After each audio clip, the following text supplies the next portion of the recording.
അസ്സലാമു അലൈക്കും വറഹ്മത്തുള്ളാഹി. പ്രിയപ്പെട്ടവരെ, കഴിഞ്ഞ ദിവസം അഹമ്മദാബാദ് എയർപോർട്ടിൽ നിന്നും ലണ്ടനിലേക്ക് പറന്നു വരുന്ന എയർ ഇന്ത്യ 787 ബോയിങ് വിമാനം നിമിഷ നേരങ്ങൾ കൊണ്ട് കത്തിയമർന്ന വാർത്ത നാമെല്ലാം സങ്കടത്തോടെ അറിഞ്ഞവരാണ്. ഒരുപാട് സ്വപ്നങ്ങളുമായി കൊണ്ട് പ്രതീക്ഷകളുമായി കൊണ്ട് പറന്നുയർന്ന പ്രിയപ്പെട്ട നമ്മുടെ സഹോദരങ്ങൾ നിമിഷ നേരങ്ങൾ കൊണ്ട് കത്തിയമർന്നപ്പോൾ ഒരുപാട് സ്വപ്നങ്ങളാണ് അസ്തമിച്ചത്, ഒരുപാട് പ്രതീക്ഷകളാണ് ഇല്ലാതായത്. നമ്മൾക്ക് ഇതിൽ നിന്നും ഒരുപാട് കാര്യങ്ങൾ പഠിക്കാനുണ്ട്, മനസ്സിലാക്കാനുണ്ട്. ചിന്തിക്കുന്നവർക്ക് ദൃഷ്ടാന്തമുണ്ട്. മരണം നമ്മുടെ കൂടെയുണ്ട്. ഏത് സമയവും നമ്മൾ മരണപ്പെട്ടേക്കാം. അൽ മൗതു അഖ്റബു മിൻ ശിറാഖി നഅലിഹി. ചെരുപ്പിന്റെ വാറ് നമ്മുടെ കാലിനോട് എത്രത്തോളം അടുത്തിരിക്കുന്നോ അതുപോലെ തന്നെയാണ് മരണം നമ്മോട് അടുത്തിരിക്കുന്നു. നമ്മുടെ പ്രിയപ്പെട്ട സഹോദരങ്ങൾ യാത്രക്ക് തയ്യാറാവുമ്പോൾ, വീട്ടിൽ നിന്നും യാത്രക്ക് വേണ്ടി ഇറങ്ങുമ്പോൾ, അവർ എയർപോർട്ടിൽ എത്തുമ്പോൾ, അവർ ബോർഡിംഗ് പാസ് എടുക്കുന്ന അവസരത്തിൽ, അവർ എമിഗ്രേഷൻ നടപടി പൂർത്തിയാക്കുമ്പോൾ, അവർ ഫ്ലൈറ്റിലേക്ക് കയറുമ്പോൾ, ഫ്ലൈറ്റ് അവരെ കൊണ്ട് യാത്ര തുടങ്ങുമ്പോൾ അവരാരും കരുതിയിട്ടില്ല അടുത്ത നിമിഷം, അടുത്ത സെക്കൻഡ് ഞാൻ മരണപ്പെടും, ഞാൻ കത്തിയാൻ വരുമെന്ന് അവരാരും മനസ്സിലാക്കിയിട്ടില്ല. മരണം അത് എപ്പോൾ വേണമെങ്കിലും നമ്മെ പിടിപെടാം.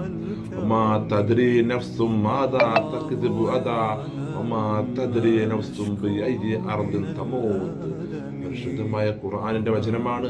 ഒരു ശരീരത്തിന് നാളെ എന്ത് സംഭവിക്കും, ഒരു ശരീരം എവിടെ വെച്ച് മരണപ്പെടുമെന്ന് ആർക്കും അറിയുകയില്ല, ആർക്കും മനസ്സിലാക്കാൻ സാധിക്കുകയില്ല. ഈ അപകടം മനസ്സിലാക്കി തരുന്ന മറ്റൊരു ഗുണപാഠമാണ്, അള്ളാഹു നമ്മൾക്ക് കണക്കാക്കിയത് മാത്രമേ നമ്മെ ബാധിക്കുകയുള്ളൂ.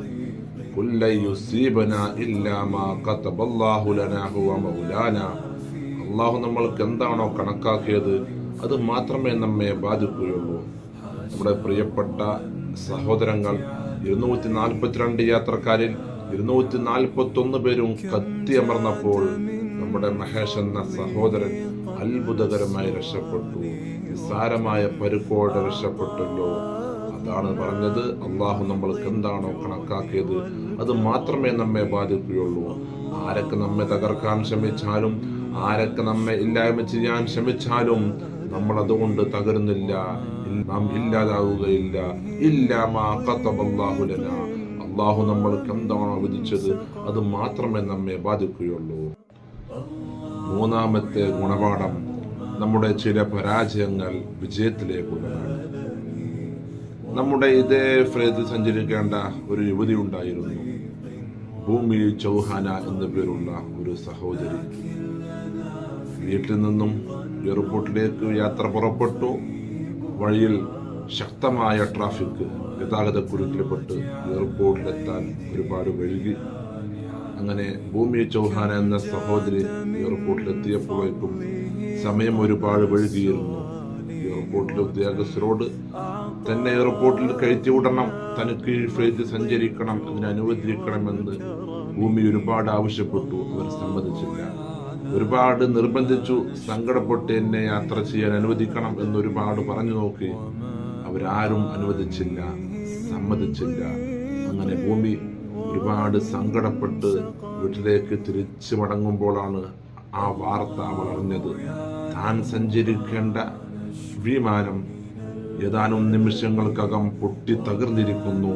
അതെല്ലാം തകർന്ന് തീഗോളമായി എന്നുള്ള വാർത്ത ഭൂമി അറിയുമ്പോൾ അവളാകെ ധരിച്ചുപോയി, ഞെട്ടിപ്പോയി.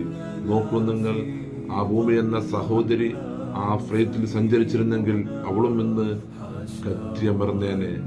ആ പരാജയം അവൾക്ക് വിജയമായി മാറി. അതുകൊണ്ട് നമ്മുടെ ചില പരാജയങ്ങൾ, അതിന്റെ പിറകിൽ നമ്മൾക്ക് വലിയൊരു ഹൈർ അല്ലാഹ് കണ്ടിട്ടുണ്ടാവും. അതുകൊണ്ട് നമ്മൾക്ക് ഓരോ പരാജയം ഉണ്ടാവുമ്പോൾ, വിഷമമുണ്ടാവുമ്പോൾ, സങ്കടമുണ്ടാവുമ്പോൾ, പ്രയാസമുണ്ടാവുമ്പോൾ നാം ദുഃഖിക്കേണ്ടതില്ല, സങ്കടപ്പെടേണ്ട. അതിന് പിറകിൽ നമ്മൾക്ക് എന്തോ ഒരു ഹൈർ വരാനുണ്ട്. ഭൂമി ചൗഹാന എന്ന സഹോദരി 10 മിനിറ്റ് എയർപോർട്ടിൽ എത്താൻ വൈകിയത് കൊണ്ട് അവൾക്ക് ലഭിച്ചത് അവളുടെ ജീവനായിരുന്നു. അവൾ കൃത്യസമയത്ത് എത്തിയിരുന്നെങ്കിൽ അവിടുന്ന് കത്തി അമർന്നു പോയേനെ. അതുകൊണ്ട് നമ്മൾക്കൊരു പ്രയാസമുണ്ടാകുമ്പോൾ, ഒരു ദുഃഖമുണ്ടാകുമ്പോൾ നാം സങ്കടപ്പെടേണ്ടതില്ല. അള്ളാഹു നമ്മുടെ കൂടെയുണ്ട്. നാം മനസ്സിലാക്കേണ്ട 4ാമത്തെ കാര്യമാണ്, നമ്മൾ മനുഷ്യന്മാർക്ക് ചില പരിമിതികളുണ്ട്. നാം ശാസ്ത്രപരമായി മനുഷ്യർ ഒരുപാട് വികസിച്ചിട്ടുണ്ടെങ്കിലും അതിനെല്ലാം ഒരു പരിമിതിയുണ്ട്. ഓരോ വിമാനം എയർപോർട്ടിൽ നിന്നും ടേക്ക് ഓഫ് ചെയ്യുമ്പോൾ എയർപോർട്ടിലെ എഞ്ചിനീയർ അതോറിറ്റിയുടെ ഹെഡിന്റെ ഒപ്പോടുകൂടെയാണ് അത് പറന്നുയരുന്നത്. ഈ ഫ്ലൈറ്റിന് യാതൊരു കുഴപ്പവുമില്ല, യാതൊരു തകരാറുമില്ല എന്ന് എഞ്ചിനീയർമാരുടെ ഒപ്പുകൾ വാങ്ങി, സീല് വാങ്ങി കൺഫേം ചെയ്ത ശേഷമാണ് ഓരോ ഫ്ലൈറ്റും ടേക്ക് ഓഫ് ചെയ്യുന്നത്. അങ്ങനെ പറന്നു വരുന്ന നമ്മുടെ ബോയിങ് 787 വിമാനം 32 സെക്കൻഡുകൾ കൊണ്ട് എഞ്ചിൻ തകരാറ് കാരണം നിലംപതിക്കുമ്പോൾ മനുഷ്യന്റെ കണ്ടുപിടുത്തങ്ങൾക്ക് എല്ലാം പരിമിതികളുണ്ട്. ഇന്നല്ലാഹ അലാ കുല്ലി ഷൈഇൻ ഖദീർ. എന്നാൽ അള്ളാഹു അങ്ങനെയല്ല, അവൻ എല്ലാത്തിനും കഴിവുള്ളവനാണ്, എല്ലാത്തിനെയും പരിപാലിക്കുന്നവനാണ്. അതുകൊണ്ട് ഈ അപകടം നമ്മൾക്ക് ഒരുപാട് കാര്യങ്ങൾ പഠിക്കാനും അള്ളാഹുവിലേക്ക് മടങ്ങാനുള്ള ഒരു വഴിയുമായി മാറട്ടെ. ചിന്തിക്കുന്നവർക്ക് ദൃഷ്ടാന്തമുണ്ട്. അസ്സലാമു അലൈക്കും വറഹ്മത്തുള്ളാഹി.